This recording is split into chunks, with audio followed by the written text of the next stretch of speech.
नमस्कार, टैरोवाणी में आपका स्वागत करती हूँ।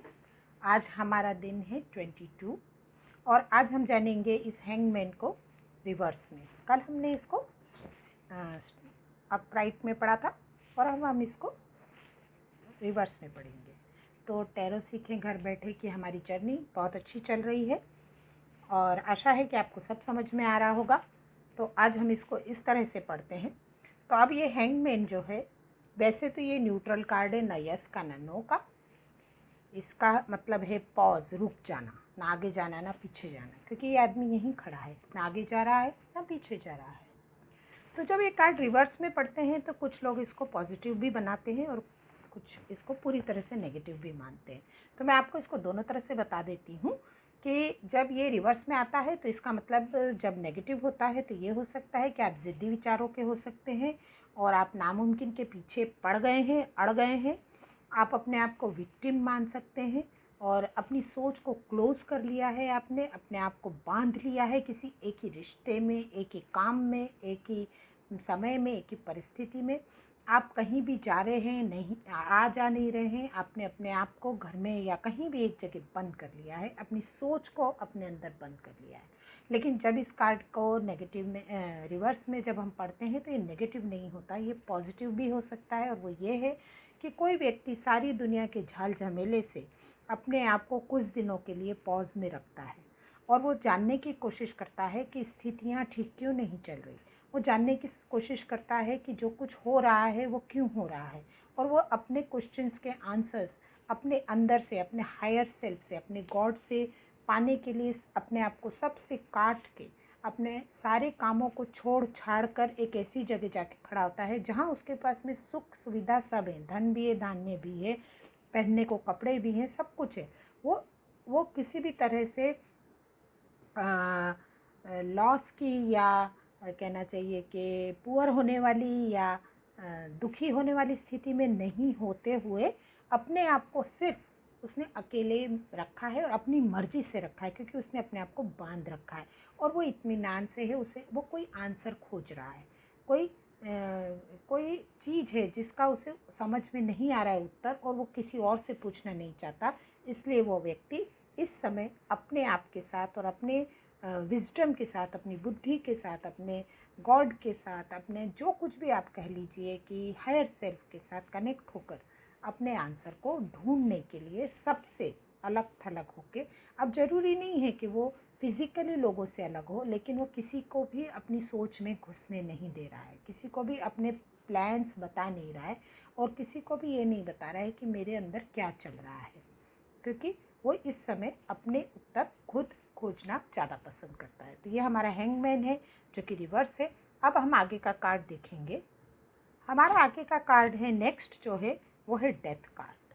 डेथ कार्ड को देख के अक्सर लोग डर जाते हैं। जी हाँ, डेथ कार्ड वर्ड ही ऐसा है, डेथ का मतलब, और डेथ नाम ही ऐसा है, लेकिन डरने वाली इसमें कोई बात नहीं है। हाँ, ये नो का कार्ड है, इसे नेगेटिव कार्ड कहा जा सकता है। इसकी एनर्जी भी इसी तरह की है कि जो कि हमें कहीं से भी हैप्पीनेस वाली फीलिंग इसमें नहीं आ रही है। लेकिन जो मृत्यु है वो तो अवश्यम भावी है, हिंदी में बोलते हैं जो परिवर्तन संसार का नियम है।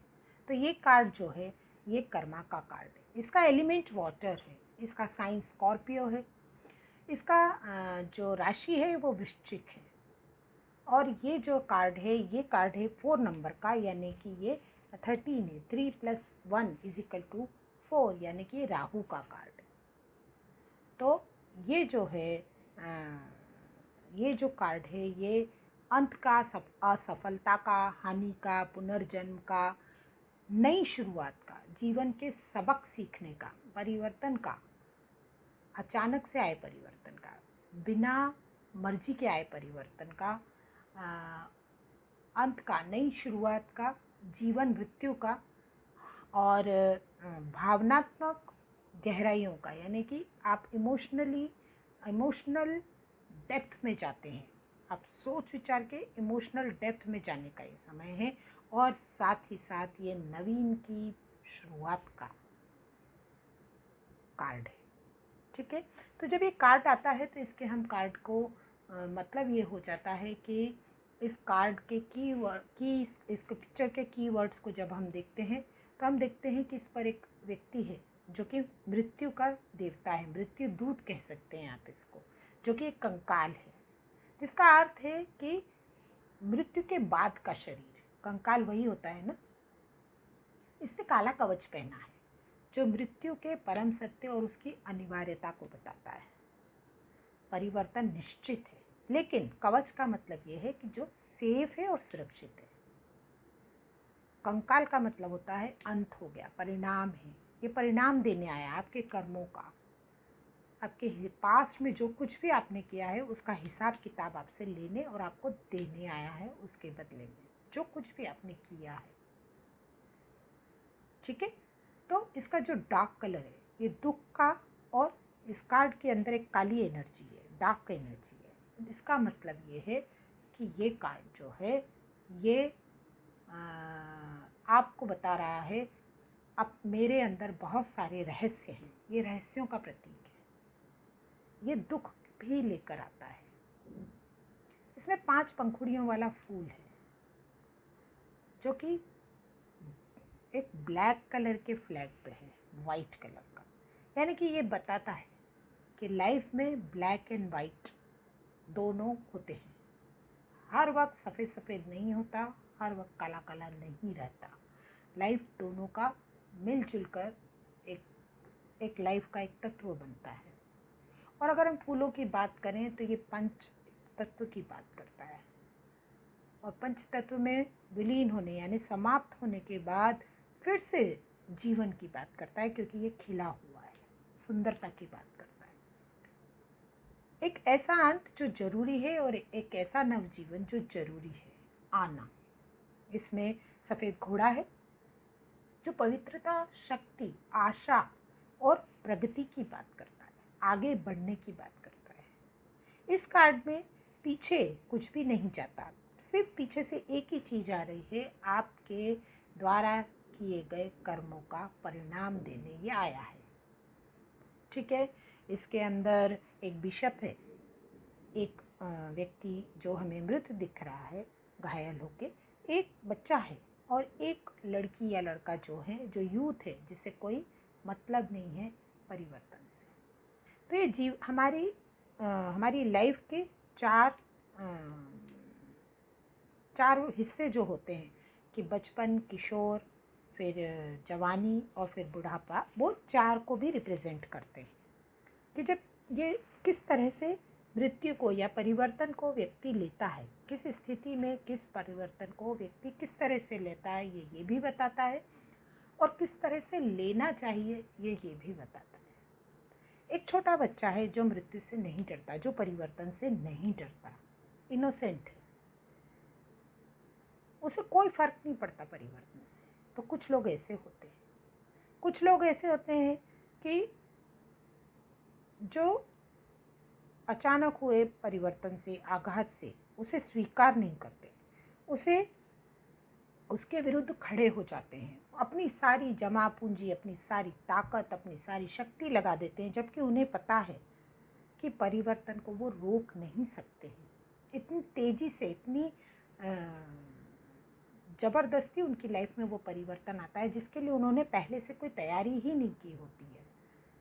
और उनके जो कर्म होते हैं, जो कुछ भी उन्होंने कर्म किए थे, क्योंकि उन्हें लगता है कि वो तो अमर फल कर खा के आए हैं, वो तो एक ऐसे इससे आए हैं जिसमें कभी वो कुछ ख़त्म होता ही नहीं। तो उनका जो घमंड है, ये घमंड तोड़ने का टाइम आया, यानी कि ये वो परिवर्तन है। इसमें ये जो लड़की है या ये यूथ है, जो कुछ भी है, ये इस परिवर्तन की तरफ देखता ही नहीं है। उसे उस परिवर्तन के होने और ना होने से कोई फ़र्क नहीं पड़ता है। वो परिवर्तन को न तो एक्सेप्ट करता है और न इग्नोर करता है, क्योंकि उसने परिवर्तन की तरफ से मुख मोड़ लिया है। आपने देखा होगा कि कई तरह के ऐसे लोग होते हैं जिनकी लाइफ में कुछ भी हो जाए उन्हें कोई फ़र्क नहीं पड़ता है। फिर ये के बिशप है, पुजारी, ये इस परिवर्तन को, इस मृत्यु को, इस अंत को पहले से जानता था, इसे पता है, और इसने अपने आप को पूरी तरह से इस चीज़ के लिए तैयार किया था। इसने अपने आप को कई चीज़ों से, कई लालच से और कहना चाहिए कि लालसाओं से या किसी भी तरह के नकारात्मकताओं से अपने आप को फ्री करके इसने मान लिया था कि जो होगा मैं उसको स्वेच्छा से स्वीकार करूँगा। इसलिए ये भयभीत नहीं है और ये कह रहा है कि हाँ चलो ले चलो, मैं तैयार हूँ जाने को। ये स्वीकार करता है। वो जानता है कि समाप्ति के बाद जो शुरुआत होगी वो बहुत अच्छी होगी, क्योंकि इस कार्ड में आप सूरज को देख रहे हैं। सूरज उग रहा है। सूरज का उगने का मतलब ही ये होता है कि नया सवेरा आने वाला है।